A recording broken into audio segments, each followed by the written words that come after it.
Hey, this is Vanessa Salmon for CSP 762, month 3 reflection.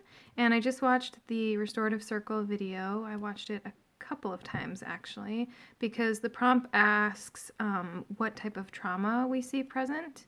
And while initially I think at the beginning of this course of study I would have identified all kinds of things that I would have termed as trauma. I think there's some history of racism, there's some history of homophobia. Those things can be really deeply traumatic. However, neither the person who caused the harm or the person who experienced the harm used the word trauma.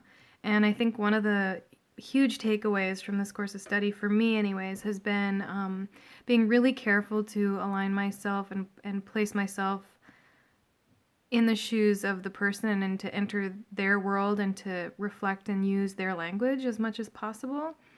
So I don't necessarily know that I would even identify trauma within that circle. I think I would probably reflect some of the language that was used by the participants, and that included a lot of bullying.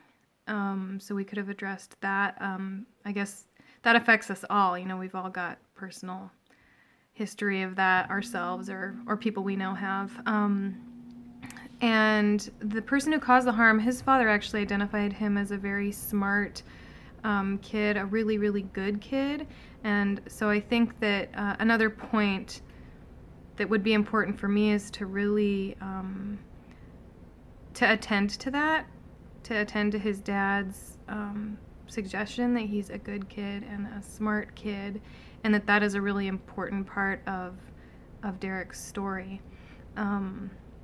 There was some mention of really a lot of anger when this incident occurred and disappointment when this incident occurred, and so those things I think I would also attend to, but I'm not necessarily sure that I would bring up the word trauma unless one of the people in the circle did so. So that's my reflection. Thank you.